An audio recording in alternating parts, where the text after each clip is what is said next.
tu mourras. Salut à toi, c'est Johan, j'espère que tu vas bien. Aujourd'hui, on se retrouve pour une nouvelle vidéo pour toi freelance et tu le sais bien, avec l'ensemble de ces vidéos pour toi freelance, je t'aide à augmenter ton chiffre d'affaires si tu es freelance ou entrepreneur. Et aujourd'hui, c'est Sarah qui va être contente parce que je vais répondre à ces questions qu'elle m'a envoyées par email, à savoir est-ce que pour des clients, on peut utiliser des logos gratuits présents sur des banques d'images par exemple pour vendre ses prestations à ses clients. Alors je vais répondre directement à ces 4 questions en vidéo, c'est parti. Alors qu'est-ce que ça veut dire utiliser des logos de banques d'images pour ses clients? Eh bien tout simplement, il existe des sites comme Fotolia, Shutterstock, Envato qui permettent d'acheter des logos tout faits, tout prêts, des logos à 5, 10, 20 euros. Tu achètes ce logo-là et tu mets juste le nom de l'entreprise de ton client et c'est bon, ta prestation est terminée. Alors je ne vais pas tourner autour du pot, mais c'est non. Et je vais même te lire la définition du logotype sur Wikipédia parce que ça me fait plaisir. Un logotype permet de visualiser de façon immédiate une entreprise, une marque, etc.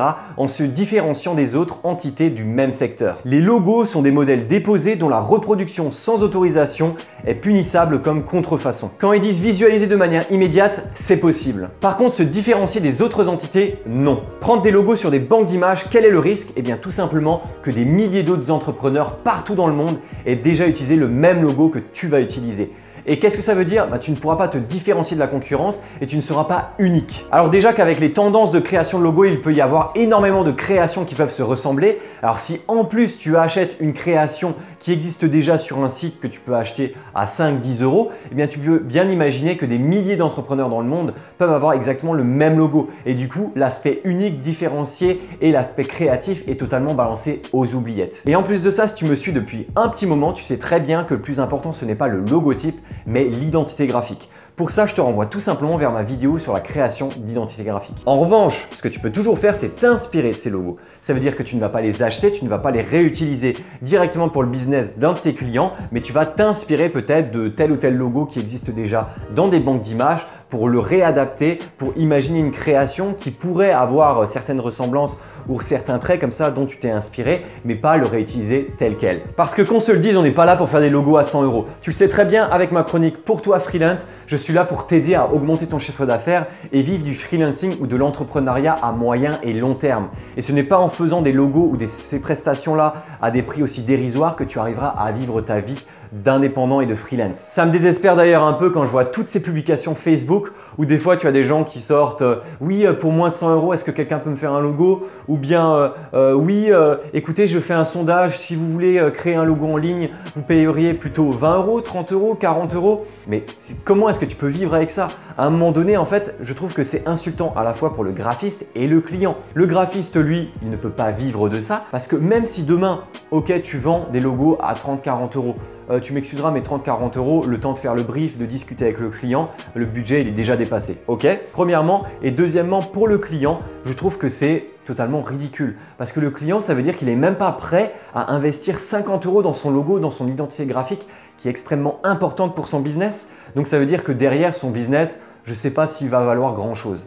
Donc en gros, acheter un logotype sur une banque d'images pour ton client, c'est pas original, dommageable et pour les petits clients de mauvaise qualité. Et si un client a envie d'un logo de ce type-là, qu'il le fasse soi-même. Après, Sarah m'a posé une question qui était beaucoup plus intéressante, à savoir, est-il intéressant d'utiliser des formes, des symboles, des textures provenant de ces banques d'images gratuites ou payantes? Et bien là, pour moi, ce n'est pas pareil. Par exemple, si tu prends un web designer qui fait de l'UI, donc de la user interface, donc de l'interface utilisateur, si par exemple cette personne-là va travailler sur une application iOS, donc sur Apple, eh bien peut-être qu'il aura besoin d'avoir l'interface Apple. Alors je ne vois pas l'intérêt ou son intérêt à lui de devoir recréer des interfaces ou de devoir recréer des boutons, des flèches, des icônes qui existent déjà ou bien qu'il va devoir utiliser pour ses projets. Donc autant qu'il fasse appel à un mockups ou bien à des templates qui lui permettent de récupérer ces interfaces-là. À un moment donné, il y a énormément de gens qui ont proposé du contenu gratuit, qui ont proposé du contenu en créant des formes, des symboles, des textures.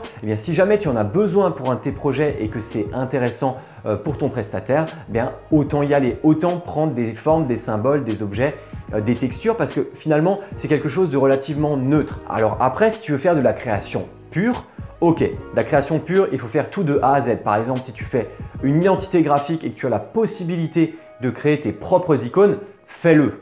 Par contre, si pour un projet, tu as besoin de quelques icônes par-ci par-là ou bien des fonds, des formes un peu comme ça, un peu morphiques ou autres, au lieu de les faire directement toi-même, tu peux très bien aller sur une banque d'images et directement les récupérer à cet endroit-là. Tout ça dépend du client, du budget, de tes possibilités créatives. Tout ce que tu dois savoir, c'est que tu ne dois pas utiliser les éléments seuls comme ça de manière brute. Il faut les reprendre, utiliser par exemple des formes que quelqu'un d'autre a fait, tu vas les réutiliser mais juste pour garder la forme, mais tu vas faire plein d'autres choses avec. L'objectif, c'est de ne pas prendre les choses brutes et de les revendre comme ça au client, mais de créer quelque chose d'unique et d'original à l'aide de ces éléments-là. Tout ce que tu dois savoir faire, c'est bien jauger le côté créatif et le côté utilisation de templates ou d'éléments qui existent déjà sur le web en citant les sources et en ayant une prestation originale pour ton client. À présent, une question un peu plus technique sur les licences des banques d'images. Si tu n'as pas vu ma vidéo sur Fotolia et les risques méconnus de Fotolia, je te laisse directement en fiche en haut à droite si ça t'intéresse. En tout cas, c'est fortement lié à la réponse que je vais te donner ici. Je vais directement te lire la licence qui est présente sur le site. La licence de logo est non exclusive au développement de ce logo. Une licence permet d'utiliser le logo de manière unique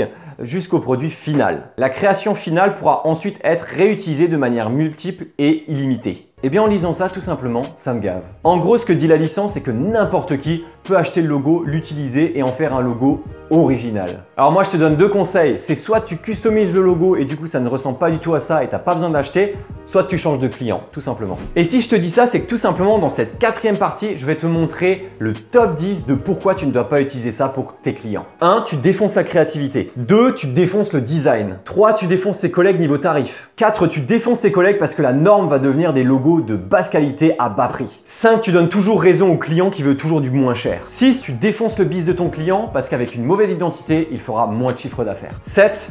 Tu pourras pas mettre le logo à l'INPI. 8. C'est ton client qui va te défoncer parce qu'il pourra pas le faire. 9. C'est la charte graphique qui compte avec un logotype original. 10. Tu mourras. En fait, non, tu vas pas mourir, en fait, tu vivras juste pas parce que tu vas devoir changer de métier. Bref, n'achète pas et n'utilise pas de logo tout fait déjà sur Internet pour tes clients parce que finalement, plein de gens vont avoir exactement le même que toi. C'est une baisse de créativité. Généralement, ce n'est pas des logos qui sont vraiment foufou parce que justement, la création d'identité graphique et de logo, ça reste quand même une prestation qui est vraiment sur mesure. C'est vraiment une des prestations dans le design graphique où c'est vraiment le plus sur mesure par rapport à tes clients. Tu ne peux pas faire ça avec du Canva, du générateur de logos et tout. C'est pas des vrais logos en fait, c'est plus des visuels qui ressemblent à des logos, mais au niveau professionnel, ça ne fonctionne pas vraiment. Donc voilà, si tu te poses cette question, c'est que certainement ton client ne te paye pas assez pour la prestation. Alors change de client et des clients qui te permettent d'avoir des budgets beaucoup plus conséquents pour la création de logos à la hauteur de ton travail. Donc voilà, j'espère que la vidéo t'a plu avec un peu plus de montage. Si jamais, n'hésite pas à me laisser un like et un commentaire pour soutenir mon travail, à également t'abonner à la chaîne. Là, on est bientôt 1000 sur la chaîne, c'est juste fou. Alors n'hésite pas à péter le compteur rouge et puis moi, je te dis à très bientôt pour une prochaine vidéo pour toi, freelance. Ciao!